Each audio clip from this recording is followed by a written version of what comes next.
अंग्रेजों के सिराजुद्दौला के बीच में रिलेशन बिगड़ने लग गए थे। रिलेशन बिगड़ने का एक कारण तो यही था कि सिराजुद्दौला को जो विरोधी थे उनको अंग्रेज अपने पास रखने लग गए थे, दस्तक का दुरुपयोग करने लग गए थे, कासिम बाजार फैक्ट्री उसको देखने नहीं दी थी।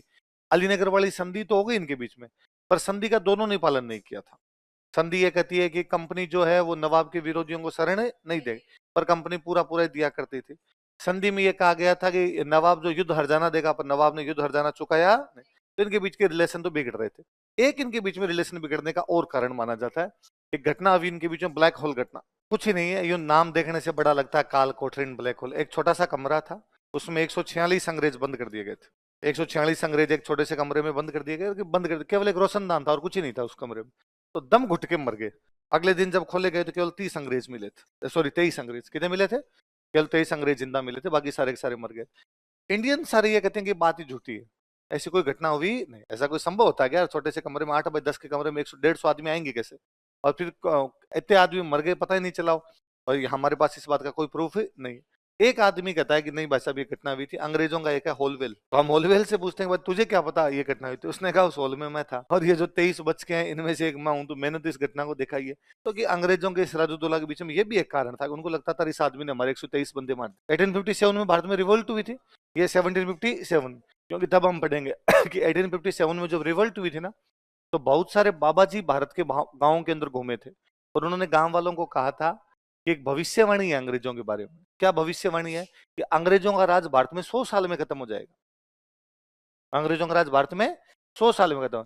1757 में प्लासी का युद्ध हुआ, तब अंग्रेजों का भारत में राज आया था। 100 साल अब पूरे हो रहे हैं, इसलिए इस बार अंग्रेजों का राज खत्म होगा, तुम तो लड़ाई कर लो।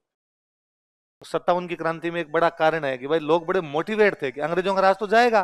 क्यों जाएगा? क्योंकि भविष्यवाणी है। क्या भविष्यवाणी है? कि अंग्रेजों का राज कितने साल में खत्म हो जाएगा? 100 साल। तो 100 साल पहले क्या हुआ था जिसे अंग्रेजों का राज आया था? Battle of Plassey. मेरे को हिस्ट्री में सबसे जल्दी यही डेट याद हुई थी, क्योंकि मेरी डेट ऑफ बर्थ है।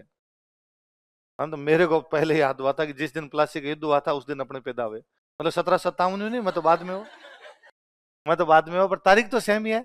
अच्छा, इधर से अंग्रेजों का सेनापति कौन है? Robert Clive. उधर से कौन?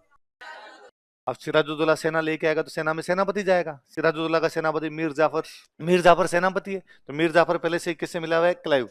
तो जैसे युद्ध शुरू हुआ उसने पहला तो सिराजुद्दौला के पास गया हो, और सिराजुद्दौला को उसने जाके कहा कि नवाब साहब आप तो घर पधारो, आप युद्ध में क्या कर रहे हो? तो नवाब ने कहा यार मेरा युद्ध, अरे साहब युद्ध आपका है, पर गोली को ये थोड़ी देखती है कि नवाब कौन और फौजी कौन है। आपको गोली लग गई तो या अल्लाह हम तो मारे जाएंगे।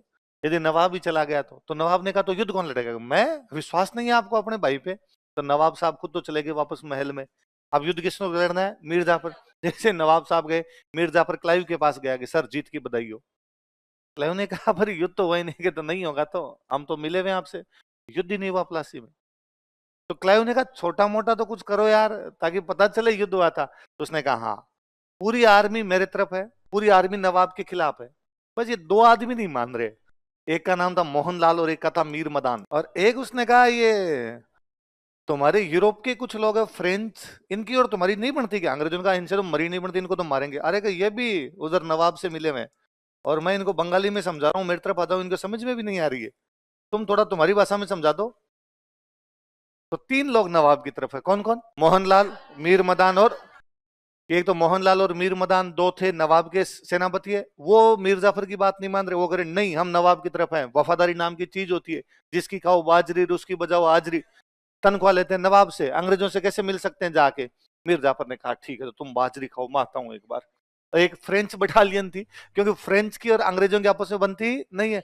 तो अंग्रेज किससे लड़ रहे हैं? सिराजुद्दौला से। तो फ्रेंच किसकी पक्ष में आगे? सिराजुद्दौला। दुश्मन का दुश्मन दोस्त होता है। अंग्रेजों फ्रेंच के दुश्मन कौन? अंग्रेज। अंग्रेजों का दुश्मन कौन? नवाब। तो वो किसकी तरफ आगे? नवाब। तो मीर जाफर ने क्लाइव कहा क्लाइव साहब बाकी सब मेरी तरफ है, पूरी पूरी सेना मेरी तरफ है।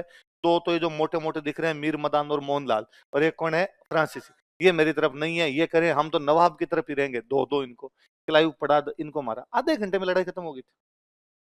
20-25 मिनट चली प्लासी की लड़ाई। प्लासी युद्ध नहीं है, विश्वासघात है। किसका विश्वासघात है? मीर जाफर का। अब सेना पूरी मीर जाफर के साथ, और सेना ने मीर जाफर कंधे पर उठाया, नारे लगाते हुए लेके गए मीर जाफर जिंदाबाद। हाँ, सिराजुद्दौला अपने महल में खड़ा है। तो सिराजुद्दौला को लगा मीर जाफर जिंदाबाद करते हैं इसका मतलब जीत गए अपने वाले। उसने ऊपर से पूछा, मीर जाफर ने कहा सर नीचे आओ। मीर जाफर, वो सिराजुद्दौला नीचे आया, मीर जाफर का बेटा था मीरन, क्या नाम था, उसने काट दिया था, सिराजुद्दौला को मार दिया था। सिराजुद्दौला को उसकी सेना ही मार देती, उसका सेनापति मार देता। अंग्रेजों ने मीर जाफर को नवाब बना दिया। अब मीर जाफर को बनाने वाला बंदा कौन है, रॉबर्ट क्लाइव।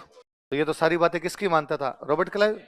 एनसीईआरटी में एक बहुत अच्छा वर्णन है, क्लाइव लिखता है कि जब मैं कलकत्ता में इंटर हुआ था, सॉरी नवाब की राजधानी में जब मैं इंटर हुआ था, तो वहां पर इतना सोना था कि मेरी आंखें चौंधी आ गई थी।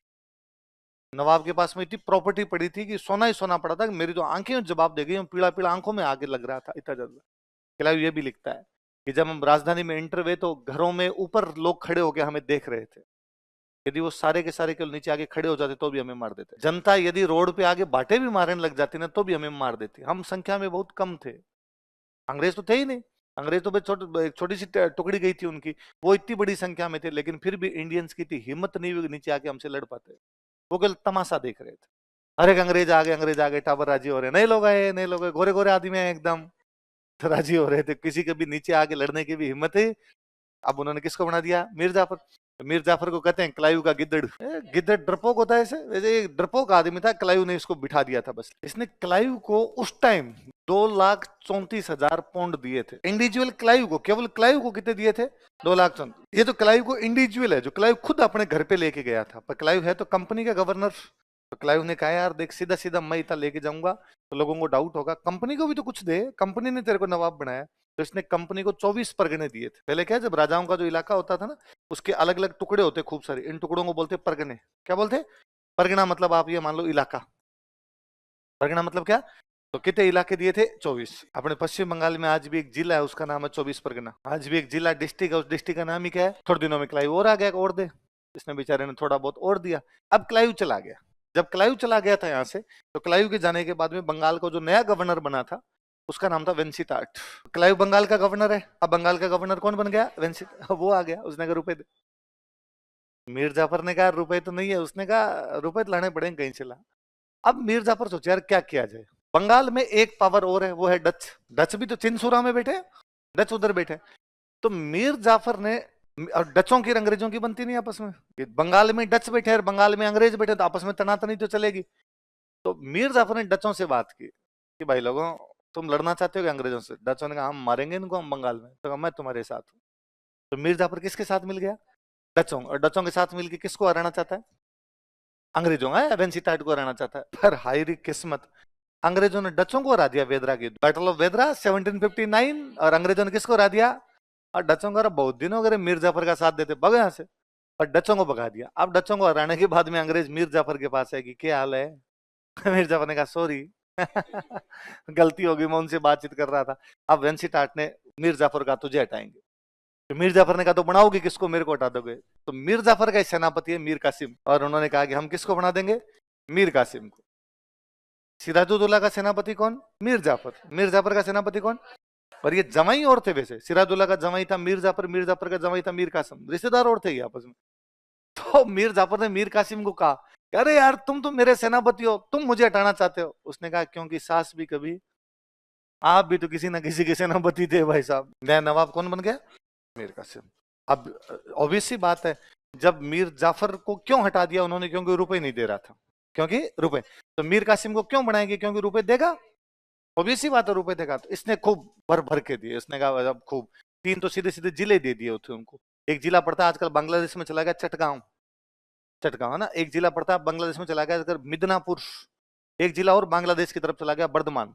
तो 3 जिले दिए थे इनको। ये तीनों किसको दिए गए, अंग्रेजों को। बस 3 जिले दे रहा हूँ, उसने तो खाली तुम्हें यूं 24 परगने छोटे छोटे इलाके दिए थे, मैं तो पूरे के पूरे क्या दे रहा हूँ तुम्हें, जिले रखो, तुम पूरे के पूरे जिले रखो। और क्या देगा, अपने असम में एक जगह पड़ती है सिलहट, यहाँ पे ना चुना पत्थर निकलता है, लाइमस्टोन का। इसका जो भी बिजनेस होगा, चुना पत्थर का जो भी हमारा बिजनेस होगा, उसका 50% अंग्रेजों, अंग्रेजों का डन डन, ये सब ठीक है। हमारी फ्रेंच के साथ लड़ाई चल रही है, उसमें कितने रुपए देगा, क्योंकि सेम 1760 की बातें हैं सब। 1760 में वाड़ीवास चल रहा है, थर्ड कर्नाटक वॉर चल रहा है, उनके बाद उधर लड़ाई चल रही है साहब, 5 लाख रुपए उनसे लड़ने के लिए।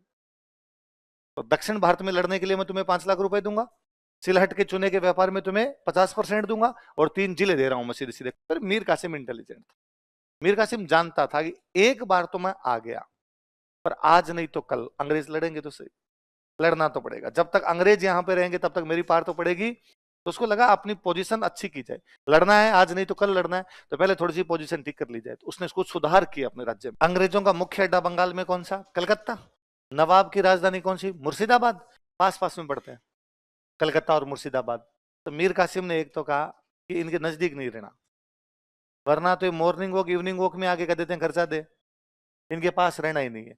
तो मीर कासिम अपनी राजधानी लेके था बिहार में। बिहार में जगह पड़ती है मुंगेर, तो राजधानी शिफ्ट कर गया मुर्शिदाबाद से। कहां पे लेके चला गया? मुर्शिदाबाद बंगाल में, मुंगेर कहां पड़ता है? बिहार। बहुत दूर आ गया अंग्रेजों से, ताकि अंग्रेजों के नजदीक रहना नहीं पड़े। ये जानता था कि यार लड़ाई तो होगी, आज नहीं तो कल होगी अपनी, तो मुंगेर में हथियार होने चाहिए बहुत अच्छे, इसलिए मुंगेर में हथियारों का कारखाना लगवाता है। अच्छा, ये भी ये जानता था कि अंग्रेजों से लड़ना है तो अंग्रेजों की तरह लड़ना पड़ेगा, तो अपने पास हथियार लेने से क्या है, सैनिक भी तो होने चाहिए। वरना हमने पढ़े थे कि मराठों के पास में हथियार तो थे, चलाने वाले नहीं थे उनके पास में, तो चलाने वाले भी होने चाहिए। आर्मेनिया का एक बंदा लेके आए थे, उसको कहा था तू सिखा इनको, गुरगिन खां। किसने किया था इनको? गुरगिन खां। गुरगिन खां कहां का था?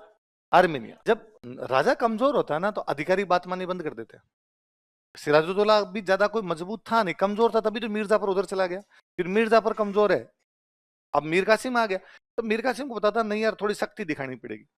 अब होता क्या है, एक राजा है वो जनता से टैक्स लेता है, किसानों से क्या लेगा? टैक्स। तो कोई ना कोई तो टैक्स लाने वाले होंगे ना बीच में, है ना? पटवारी, ग्राम सेवक, इस टाइप के जो अधिकारी आज होते हैं उस टाइम भी हुआ करते, रेवेन्यू ऑफिसर्स। ये बेटे रेवेन्यू ऑफिसर्स क्या करते, यहाँ से टैक्स लेके आते, ज्यादा जमा करवाते कम। पता था यार ये तो खुद ही कमजोर है, क्या बिगड़ लेगा अपना, और इसको तो खुद को ही नहीं पता कितने दिन सीट पे रहना, हटा ही देंगे कोई ना कोई तो इसको। तो एक टैक्स बीच में खा जाते थे, उस टैक्स का नाम था खिजरी जमा। किसान नहीं, किसानों से तो आता लेकिन राजा तक नहीं पहुंचता, नवाब तक नहीं पहुंचता, बीच में कौन खा जाते? इसने ना पिछले कई सालों का हिसाब निकाला, सबसे कहा ला के दो नहीं लाएगा उसको मार दिया जाए। सारे रेवेन्यू ऑफिसर से उसने एक टैक्स ले लिया था। कौन सा टैक्स ले लिया? खिजरी जमा। अब सिराजुद्दौला के और कंपनी के बीच में लड़ाई का कारण था दस्तक का दुरुपयोग, कि वो क्या कर रहे थे? दस्तक का दुरुपयोग कैसे कर रहे थे? मैंने आपको बताया था कि एक तो दस्तक दी हुई थी कंपनी को, पर वो अपना पर्सनल ट्रेड करते थे, पर्सनल ट्रेड वाला टैक्स जमा करवाते। उससे भी बुरा ये था कि इंडियन व्यापारियों को भी दस्तक दे दिया करते, और इंडियन व्यापारियों का तो ये लो हमारे दस्तक ले जाओ, और नवाब को टैक्स देने की कोई आवश्यकता नहीं, जितना नवाब को दे दो उसका आधा हमें दे दो, तो आधा, आधे की बचत हमारे, आधे का फायदा हमारे, आधे की बचत है तुम्हारे। तो मामला चल रहा था। तो नवाब को लगा कि मेरे को तो टैक्स मिल ही नहीं रहा, और कौन खा रहे हैं बीच में? अंग्रेज। तो उसने ना इंटरनल टैक्स सारे खत्म कर दिए, किसी पे लगी गई नहीं, मेरे तो आ ही नहीं रहा है, पर तुम्हें भी खाने, ना तो खाऊंगा और ना। अब कंपनी नाराज हुई, और कंपनी ने कहा ये तूने इंटरनल टैक्स क्यों खत्म कर दिया? उसने कहा ये तो मेरा मामला है, मेरा राज्य है, मैं लूं तो किसी से लूं, नहीं लूं तो नहीं लूं, तुम्हें क्या दिक्कत? तुमसे नहीं ले रहा, तुम्हें दस्तक दे रखी है, तुमसे लेता नहीं, फिर मैं किसी कंपनी ने कहा ना इनसे ले, क्योंकि कंपनी का वो बंद हो गया। वो जो कंपनी के कर्मचारी थे, वो जो आधा बीच में खा जाते थे, वो क्या हो गया? बंद। तो उनको लगा ये तो दिक्कत हो गई।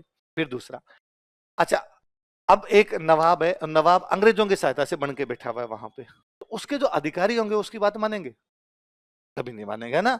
अधिकारियों को पता होगा कि यार ये तो किसका पीछे लग हुए? अंग्रेजों का। तो अब वो कई कई ऐसे अधिकारी थे जो सीधा जाके अंग्रेजों से बातचीत कर लेते, अंग्रेजों के खास बन जाते। तो अब यार नवाब यदि उनको कहता कि मैं तुम्हें हटा दूंगा, तो कहते हटा के दिखा, तो खुद ही अंग्रेजों की सहायता से बना बैठा, तू मुझे क्या हटाएगा, हम तेरे को हटवा देंगे।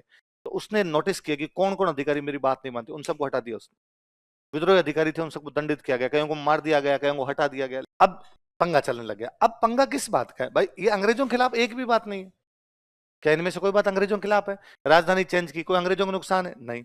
हथियार बना रहा अगला, क्या अंग्रेजों को नुकसान है? नहीं। उसने अपने जो सेना है उसको ढंग से ट्रेंड कर ली, क्या अंग्रेजों को नुकसान है? नहीं। उसने अपने आंतरिक कर खत्म कर दी, क्या अंग्रेजों को नुकसान है? नहीं।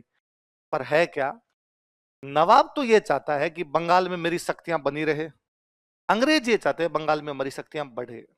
एक बंदा अपनी शक्तियों को बचाना चाहता है, एक बंदा अपनी शक्तियों को बढ़ाना चाहता है, लड़ाई होगी। एक म्यान में दो तलवारें, एक चादर में दो साधु नहीं सो सकते। वॉदिस लाइन है, एक चादर में दो दरवेश नहीं रह सकते। दरवेश मतलब फकीर। अब बंगाल में दो पावर है, इधर मीर कासिम और ब्रिटिशर्स। या तो मीर कासिम रहेगा या कौन रहेंगे? अंग्रेज। लड़ाई होनी स्वाभाविक है, कुछ ना करोगे तो भी लड़ाई होगी। अब छोटी छोटी बातों को लेके छोटी छोटी चीजें होने लगी। और एक कोई समाचार मिले कि पटना के अंदर नवाब ने खूब सारे अंग्रेजों को मार दिया, पटना हत्याकांड और उसमें खूब सारे अंग्रेजों को मार दिया गया। तो अब वो और आरोप लगे कि तुमने मारा, उसने कहा मैंने नहीं मारा, कोई अधिकारियों ने मार दिया, यूं करके इनके बीच में लड़ाई होने लगी। छोटी छोटी झड़पें भी। नवाब को लगा बंगाल में मेरी पार पड़ेगी नहीं, इन युद्धों में नवाब हारता और हार के अवध भाग जाता है। अब देखो नवाब कहाँ का है? बंगाल। बंगाल की बाउंड्री कहां तक थी? बिहार। तो बिहार तक तो नवाब की बाउंड्री, अब बिहार से आगे भागेगा तो क्या है? यूपी है। और यूपी को क्या बोलते थे उस समय? अवध। अवध का जो नवाब है उसका नाम था सुजाउद्दौला। तो ये भाग के आया सुजाउद्दौला के पास में। किसके पास आया? और इसने सुजाउद्दौला को कहा कि ले भाई, दोनों मिलके लड़ते हैं, तू मेरा साथ दे और मैं तेरा साथ देता हूं। तो उसने कहा भाई, मेरी तो लड़ाई नहीं है अंग्रेजों से, लड़ाई तेरी है, तू लड़, मैं क्या करूंगा? उसने कहा मान ले अंग्रेजों ने बंगाल पे कब्जा कर लिया, मेरे को हरा दिया अकेले को, तो फिर अंग्रेजों की बाउंड्री बिहार तक होगी। बकरी की माँ कब तक खैर मनाएगी? अगला तू है शिकार, तो आज मेरा साथ देगा तो तू बच जाएगा, वरना भाई साहब मरने तो सब है। तो आंदोलनकारी, ये बात तो सही है। एक बंदा और इधर उधर घूम रहा है, शाह आलम सेकंड, मुगल एम्परर। नाम मुगल एम्परर है बेचारा यूपी में, दिल्ली नहीं जाने दे रहे कोई उसको। तो इन्होंने शाह आलम सेकंड को बुलाया, और शाह आलम सेकंड को बुला कहा कि तू यदि हमारा साथ देगा तो हम तेरे को दिल्ली भेज देंगे। कहां भेज देंगे? तो उसने कहा पक्का? अरे यार, अपने तीनों मिलके लड़ेंगे और मिलके लड़ेंगे, अंग्रेजों को हरा देंगे। उसने कहा देख लो व्यवस्था ढंग से। क्या? अरे यार, 1 लाख की फौज अपने पास, कितने की है? तू तो आजा, बस तेरे पास है क्या थोड़ी बहुत? उसने कहा मैं तो मैं ही हूं, और तो कौन है? कि फिर भी तेरे पास कोई 2-4 हजार फौजी हो तो लिया, अपने सब मिलके लड़ेंगे। तो तीन एक तरफ आ गए अपने वाले। कौन कौन? मीर कासिम, सुजाउद्दौला और शाह आलम सेकंड। अच्छा देखो, शाह आलम सेकंड कमजोर है, इसका एक एग्जांपल देता हूं कि प्लासी के युद्ध में मुगल बादशाह की कोई भूमिका ही नहीं है।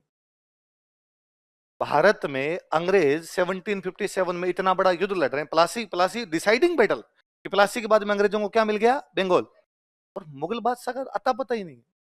हमने अभी प्लासी पढ़ा, हमने जिक्र भी नहीं किया कि मुगल बादशाह कौन है, कि कहाँ है, क्योंकि मुगल बादशाह खुद को ही नहीं पता मैं कहाँ हूं। वो तो खुद ही गूगल से लोकेशन चेक करता था, कहाँ आ गया भाग रहा था, भागते भागते किधर आ गया मैं।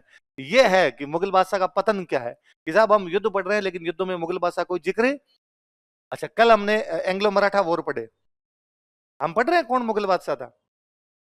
और ना भाई साहब, औरंगजेब तक भारत में कहीं भी कोई लड़ाई होती है, भले ही मुगल लड़े भले ही ना लड़े, उनका टांग है फंसी हुई। या तो हमारा बंदा लड़ेगा या हम लड़ेंगे जाके, नहीं लड़ेंगे तो बाद में सुलझाएंगे, हम कुछ ना कुछ करेंगे। लेकिन यहाँ आने के बाद वो पूरी तरह से डिक्लाइन है, वो खुद को नहीं संभाल पा रहे हैं। उधर सामने से लड़ने के लिए कौन आ रहे हैं? अंग्रेज। और अंग्रेजों की तरफ से एक सेनापति, उसका नाम है हेक्टर मुनरो। नाम से लगता है यार सेनापति टाइप का बंदा लगता है। और इस बार जो युद्ध हो रहा है वो है बैटल ऑफ बक्सर। बिहार में जगह पड़ती है अपने बक्सर। अपने तीनों के पास मिला के थे 1 लाख। कितने थे? अंग्रेज आए थे 7,000, भगा भगा के मारा था इन 7,000 ने 1 लाख को। कारण, ये 7,000 वेल ट्रेन्ड आर्मी है, आर्मी है जिसको लड़ने का अभ्यास है। अपने वालों को इकट्ठा करके लाया था कि चलो आक्रमण, भाले ले लेंगे आगे, जीतेंगे, जीत के कब्जा कर लेंगे। अंग्रेज है ना, अपनी लड़ाइयों की बड़ी मजाक उड़ाई हुई अंग्रेजों की। अंग्रेज लिखते हैं कि भारतीयों को लड़ना आता ही नहीं था। अंग्रेज लिखते हैं कि लड़ाई करने से दो, अंग्रेज जब शुरू शुरू में आए तो अंग्रेज नहीं लड़े, अपने अपनी लड़ाइयां देखी। अंग्रेज कहते हैं कि भारत के 2 राजा आपस में लड़ रहे हैं, और लड़ने से पहले महीने भर तैयारियां करते हैं, आमने सामने बैठे हैं, वो इधर बैठे हैं वो इधर बैठे हैं, तैयारियां कर रहे हैं। क्या तैयारी चल रही है? बाद में राजा लड़ने के लिए रहा, पूरा श्रृंगार करके, मुकुट मुकुट धारण करके, हाथी के ऊपर बैठ के एकदम ये माहौल बना के आते हैं। दिल्ली इधर से तोपें छोड़ते हैं, उधर से तोपें छोड़ते हैं, लड़ते हैं ही नहीं आपस में। अंग्रेजों ने आगे गोलियां मारनी शुरू की तो अपने बड़ों को समझ में नहीं आया भागना किधर है। तो 1 लाख को कितने हजार लोगों ने हरा दिया था? तो अपने था। पानीपत के तीसरे युद्ध में मराठों के हारने का एक बड़ा कारण यह है कि मराठों की फौज में फौजी थे कम, नाचने वाली लड़कियां थी ज्यादा। अपने तो यह भी था कि जब इतनी लंबी लड़ाई करके आएंगे तो शाम को चिल तो होना चाहिए ना थोड़ा, कि दिन में होगी लड़ाई, शाम को ऐसा मुन्नी बदनाम हुई डांस कौन करेगा? तो डांस करवाया करते। 7,000 लोग केवल, कितने हैं? जैसे ही लड़ाई शुरू हुई, सबसे पहले शाह आलम सेकंड भाग के अंग्रेजों के पास गया, उसने कहा सॉरी। अब ये लड़ाई हुई किसके चक्कर में थी? मीर कासिम भाई, इन सबको इकट्ठा करने वाला कौन है? वो भाग गया, उसको लगा हारेंगे हारते मेरे को पकड़ेंगे, पकड़ने के बाद मेरे को लटकाएंगे। मीर कासिम का पता ही नहीं चला कहां चला गया था। मीर कासिम भाग गया, अंग्रेजों की जीत हुई। अब अंग्रेजों ने सुजाउद्दौला को पकड़ा कि तू क्यों आया था लड़ने के लिए? उसने कहा मेरे को मीर कासिम ने कहा था कि मैं हार जाऊंगा, फिर अगला शिकार अगला शिकार मैं बन जाऊंगा, तो मैं तो आपका शिकार करने के लिए आया था। हाँ, मुर्गा बन जाए तो इन दोनों को मुर्गा बनाया, एक तरफ शाह आलम सेकंड को, एक तरफ सुजाउद्दौला को।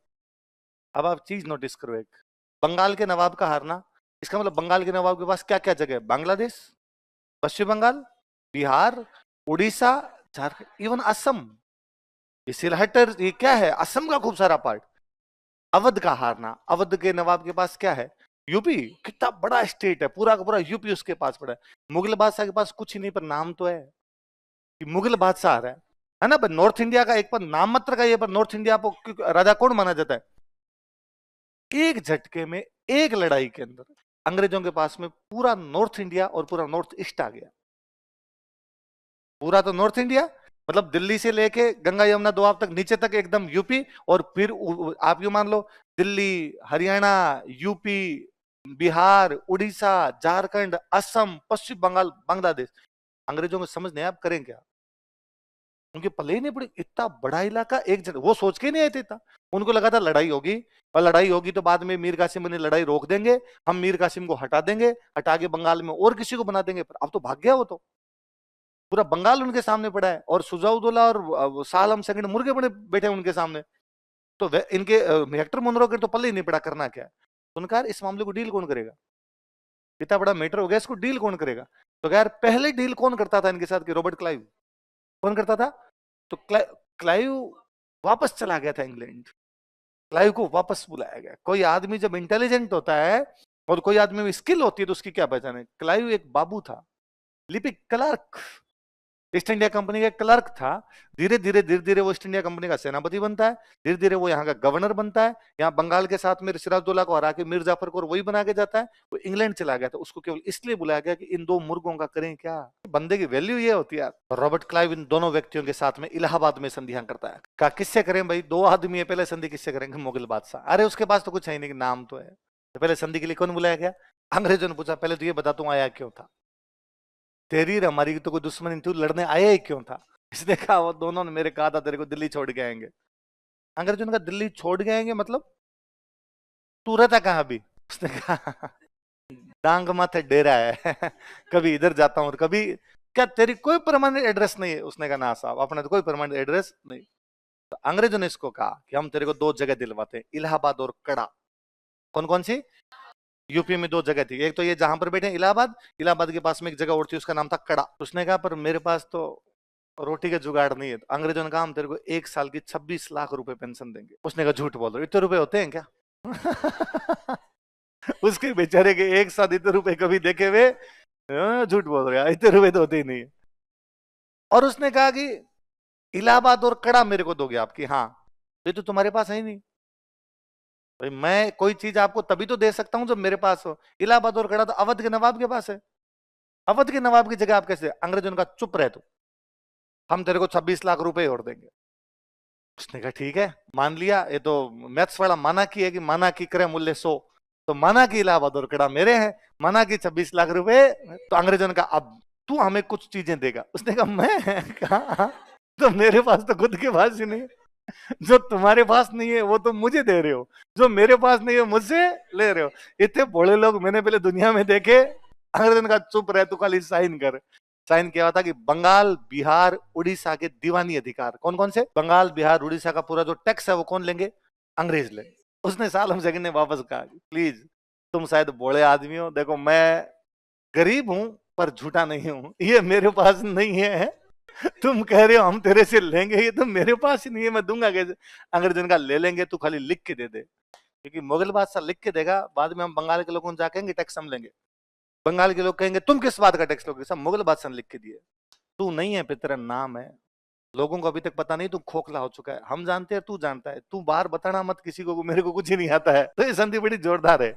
इलाहाबाद की दूसरी संधि 4 दिन बाद, पहले वाले की 4 दिन बाद, 12 अगस्त को हुआ, तो ये कब होगी? 16 अगस्त। अंग्रेजों का 16 को मनाएंगे, 15 अगस्त मना लो तुम, झंडा वंडा फहरा लो, फिर मनाएंगे। हाँ क्लाइव और सुजाउद्दौला, अब सुजाउद्दौला बच गया ना, एक मुर्गा और बना हुआ है बंदा, उसको बुला के इसको पकड़ के लाओ रहे। सालम सेकंड को उन्होंने साइड में खड़ा कर रखा है, इधर सुजाउद्दौला को कहा कि इलाहाबाद और कड़ा हमें दे दे। इलाहाबाद और कड़ा, ये है कॉन्फिडेंस। आपके पास नहीं था पर आपको पता था ले लेंगे। मेरे पास कोई चीज नहीं है पर मुझे इतना कॉन्फिडेंस हो इससे तो छीन ही लूंगा, और आज भले इनको दे दूं। ये कॉन्फिडेंस है कंपनी का, कंपनी कितनी पावरफुल होती जा रही है। फिर इसको कहा देख मीर कासिम हमारे से इसलिए लड़ा था क्योंकि उसका पंगा था। सालम सेकंड बेटा का भोलेपन में आ गया, इसका तो पंगा भी नहीं था, और बापड़ा फटाफट भाग के हमारे पास भी आ गया। तू लड़ा है, तू क्यों लड़ा? अब जो लड़ाई में खर्चा हुआ है वो दे, 50 लाख रुपए दे। तो युद्ध हरजाना लगाया गया था, कितना? 50 लाख। नवाब मतलब अवध वाला नवाब है ना, नवाब कंपनी को 50 लाख रुपए युद्ध हरजाना देगा। 50 लाख में से 26 किसको दे दिए? सालम सेकंड। उसने कहा थैंक यू यार, आपने जो कहा था वो कर दिया। इलाहाबाद भी दे दिया मेरे को, और 26 लाख है रुपए। पर मैं फिर भी तुम्हें कह रहा हूं बंगाल, बिहार, उड़ीसा मेरे पास नहीं है अंग्रेजों ने कहा तू शांत रहे यार, तू जा इलाहाबाद जा यहाँ से। अब अंग्रेजों ने सुजाउद्दौला को कहा कि तू आज के बाद सेना नहीं रखेगा, तू चला चला के पंगे लेता है, आज के बाद तेरे पास सेना, तो साहब मेरे पे कोई अटैक करेगा हम ध्यान रखेंगे। अवध की सुरक्षा की जिम्मेदारी किसके पास? अब इसका मतलब अंग्रेजों की सेना कहाँ रहेगी? बस इतना यही तो करना है अपने को, हमारी सेना हर जगह रहनी चाहिए ताकि वहां बड़ा बोलते हम ही थप्पड़ मारे उसके। तो एक चीज समझ लो है ना, एक लाइन अलग से लिखेंगे हम, अंग्रेज बड़े इंटेलिजेंट लोग हैं। कुछ यूं भारत आपका ये विंध्याचल पर्वतमाला है, नॉर्थ और साउथ अलग हो जाते हैं, नॉर्थ अलग हो जाता है, साउथ अलग हो जाता है। ये अवध, ये इधर आपका उड़ीसा है, बिहार है, बंगाल है, बांग्लादेश है, कुछ इलाका है। अवध को थोड़ा सा आप और ऊंचा कर लो बोले, यहाँ तक ये पूरा अवध ही हुआ करता था। इधर मराठे हैं, कौन है? जैसे साउथ में घुसोगे, साउथ में घुसते कौन आगे? मराठे। महाराष्ट्र, कर्नाटका, ये वाला जो पूरा इलाका, ये कौन ले रहा है आपका? मराठा। अंग्रेज जानते हैं कि अगली लड़ाई हमारी मराठों से है। अगली लड़ाई किससे है? मराठा। मराठों के पास में महाराष्ट्र कर्नाटक है, हमारे पास में आ गए बिहार उड़ीसा बंगाल, ये आ गए, इसका मतलब मराठा इधर अटैक करेंगे। भाई हमारी जब लड़ाई होगी जिसका मतलब महाराष्ट्र वालों की बंगाल वालों की लड़ाई होगी, बीच में ये आना चाहिए, यहां अपनी सेना रहनी चाहिए ताकि ये जब इधर आए तो यहीं रोक ली जाए। अवध बफर स्टेट होगा। अवध क्या होगा? दो शक्तिशाली देशों के बीच में जो कमजोर होता है उसको बोलते हैं बफर। क्या बोलते हैं? भारत और चीन के बीच में बफर है नेपाल। क्या है? नेपाल। ताकि अंग्रेजों का यह था कि भले कितनी भी लड़ाइयां हो, अपना बिजनेस ठप नहीं होना चाहिए, बिजनेस हमेशा चलना चाहिए। कल को मराठों से जब भी लड़ाई हो, यूपी में लड़ेंगे क्योंकि यूपी में बिजनेस नहीं है, बिजनेस कहां पर है? बंगाल में, तो बंगाल मराठे नहीं जाने चाहिए। यदि यूपी नहीं होगा बीच में तो सीधे सीधे वो कहां पर आएंगे? बंगाल। देखो लाइन चेंज करके, तो कितने गजब दिमाग लगाया था उन लोगों ने। अलग से नीचे लिखना हो गया, ये तीन तीन शर्तें लिखना। देखो अंग्रेजों ने अवध को बफर स्टेट बना दिया था।